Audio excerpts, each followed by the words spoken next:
long, yeah, yeah, yeah. It won't be long, yeah, yeah. You know, of the thousands and thousands of photographs we've all seen of the Beatles, there's one particular picture that just stands out. Oh, yeah. That cover photo for Meet the Beatles. People who don't even know who the Beatles are know that picture. It is the definitive image, isn't it? You've got those four faces, half in shadow, just floating there, staring right at you. It's cool. It's a bit mysterious. And it was completely different from anything else on the record shelves in 1963. Exactly. But here's the thing. I bet most people, they don't know the name of the guy who actually took that photo. Yeah. Today, we are talking about Robert Freeman. He is arguably one of the unsung heroes of their entire rise. I mean, you can make a really strong case that Freeman was the fifth Beatle when it came to their visual identity. He really was. He defined how the world saw them from 63 all the way to 1966. He's the one who took them from being, a local pop act to looking like global icons. And he did it with a camera. It's a huge transformation when you really stop and look at it. We're talking about going from like smiling yearbook photos to these serious, brooding artists in 6 months? Well, this is just light speed.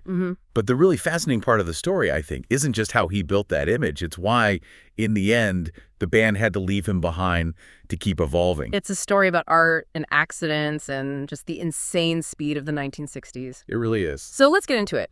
You have to start with the context. If you walked into a record store before Robert Freeman showed up in 1963, what would you even see? Because the whole idea of cool didn't really exist in pop music yet, did it? Not even close. No. The standard back then was incredibly rigid. You had these clean-cut boys in matching suits smiling really big with bright, flat lighting. It was almost clinical. The goal was just to look safe, non-threatening. Yeah, totally. You wanted grandma to buy the record for her grandkids.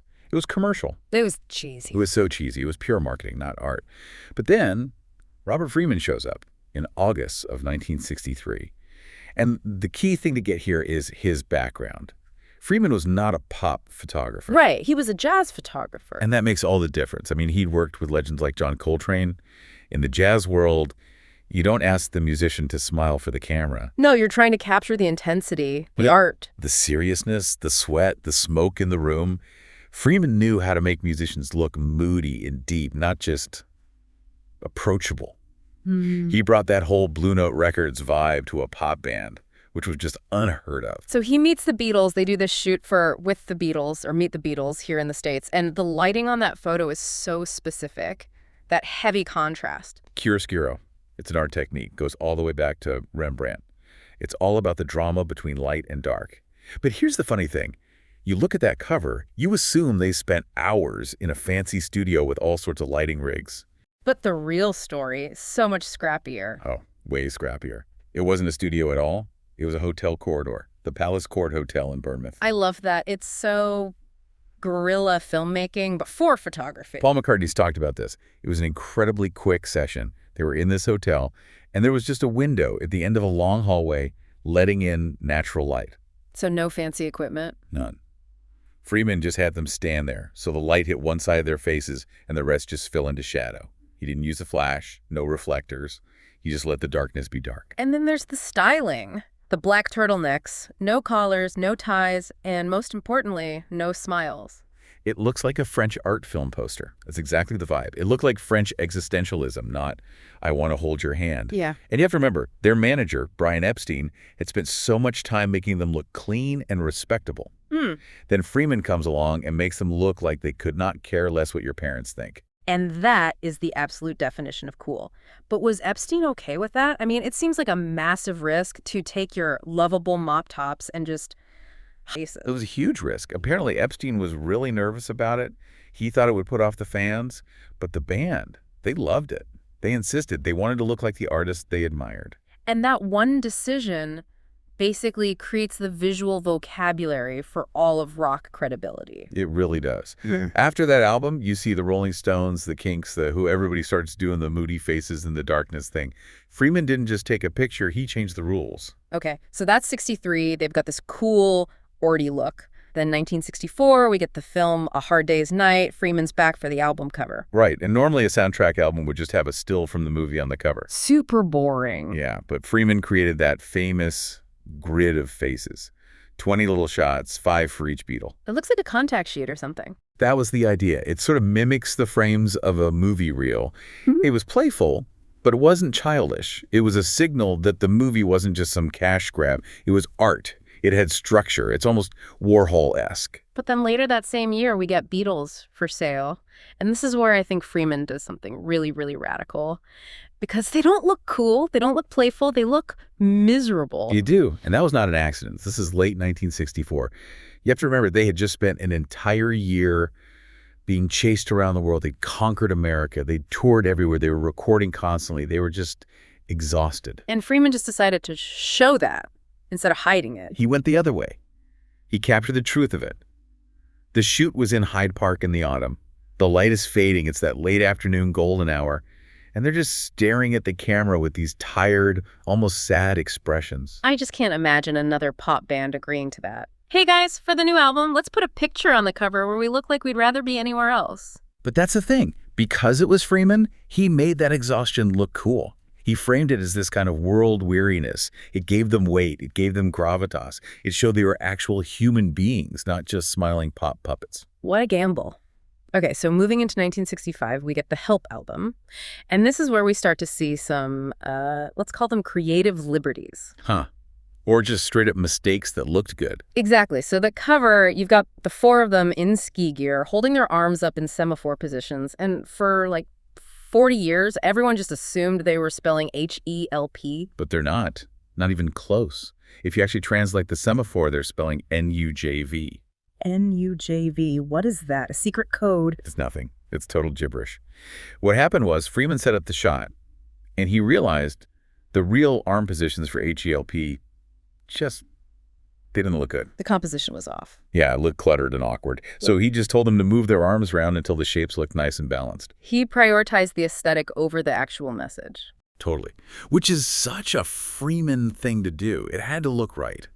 If the meaning got lost, well, that's okay, as long as the image itself was strong. That brings us to the end of 65 and Rubber Soul. This might be my favorite Freeman story because it feels like a real pivot point. The cover is famous for that stretched, distorted look on their faces. Right. It looks like you're seeing them in a funhouse mirror or something. And you'd assume it was a darkroom trick or some special lens. But it was a complete accident. A happy accident that happened during the pitch meeting. Okay, walk us through this. How does a mistake become one of the most iconic album covers ever?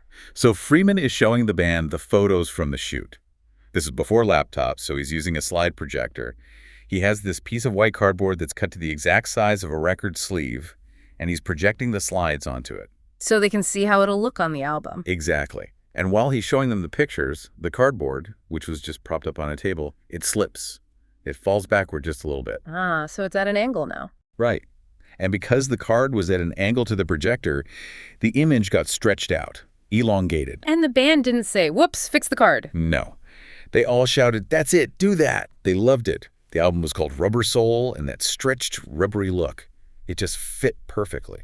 But that moment is about more than just a cool story, isn't it? Oh, absolutely. Yeah. It shows a real shift in the power dynamic. In 1963, Freeman was the one telling them how to look. By the end of 65, the Beatles are the ones saying, "No, we like the mistake, keep it." They're becoming their own art directors. Yes. And it also hints at where their minds were going. I mean, that distorted reality lines up perfectly with them starting to experiment with marijuana and LSD. The world was starting to look different to them. And a perfectly sharp photograph just wasn't enough anymore. It wasn't enough, which sets the stage perfectly for what happens next, because in 1966, everything changes. We get Revolver, and Robert Freeman is gone. This is the big turning point. And it's not because he suddenly became a bad photographer. No, it's because the Beatles reached the absolute limit of what photography as a medium could do for them. What do you mean by that? Well, think about the music on Revolver. Tomorrow Never Knows, Eleanor Rigby. It's getting weird. It's internal. It's psychedelic.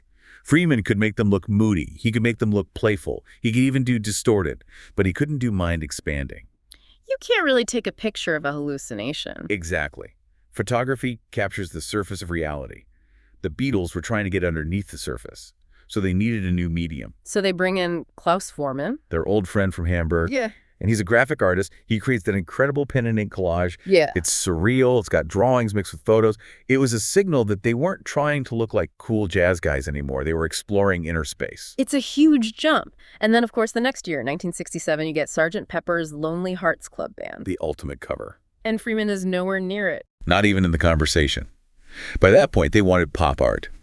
They wanted a life-size collage made by Peter Blake and Jan Hayworth.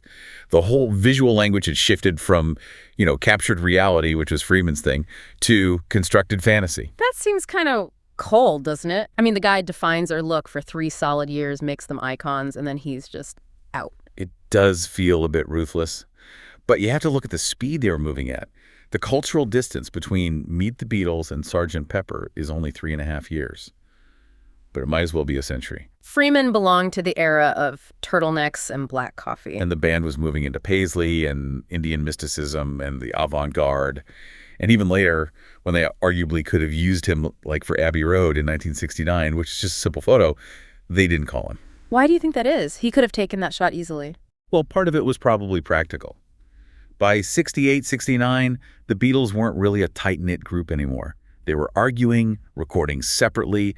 Trying to get them together for a big, stylized Robert Freeman session would have been impossible. Abbey Road worked because they just walked outside for 10 minutes. But there's a deeper reason, too, isn't there? I think so. Freeman represented the early 60s, that European art film cool. And by the late 60s, that look was dated. For the Beatles, going back to Freeman would have felt like a step backward. And they never, ever looked back. It's amazing. He was there for the entire ascent, but he couldn't follow them into the final chapter. He couldn't. But his legacy, that's the thing. When you close your eyes and picture the Beatles, odds are the image in your head is a Robert Freeman photo. Let's talk about that legacy, because even though he wasn't there for the end, those images are just burned into our collective memory. They are. He basically taught the world that rock and roll could be considered high art. Before him, rock photography was just disposable publicity material. After him, it was worthy of being in a gallery. And you still see his influence everywhere. Oh, constantly. Go on Spotify right now and look at new indie bands. You will see them copying that Freeman aesthetic. High contrast, black and white, moody stares, grainy film look. It's all there. It has aged incredibly well. In some ways, it's aged better than the Sgt. Pepper cover. That cover is a masterpiece, but it is so clearly 1967. It's a time capsule. The Beatles cover. That could be a band from today. It's timeless. That's a great point. The cool factor just never expired. The black turtleneck is eternal. Exactly. Freeman created this visual language that just lasts. And maybe the ultimate irony is that by the time he was gone, the Beatles didn't really need him anymore. He'd taught them so well how to present themselves that they had become the image. They outgrew the man who taught them how to be icons. That's a perfect way to put it. He gave them the tools, and once they'd mastered them, they moved on. So the next time you see a band looking all serious in a black and white photo, just remember, they're unknowingly paying tribute to a jazz photographer in a hotel hallway back in 1963. And to a piece of cardboard that fell off a table. And the cardboard that fell off the table. History really does turn on the smallest things. It absolutely does. Well, thanks for joining us today. Whenever you feel like knowing more about the Beatles, visit us at BeatlesRewind.com. It's the Beatles. All day, every day, 8 days a week. We'll do it again tomorrow. Hey, you know it. Talk to you then. Until next time, when you listen. Your mind conducts its own symphony.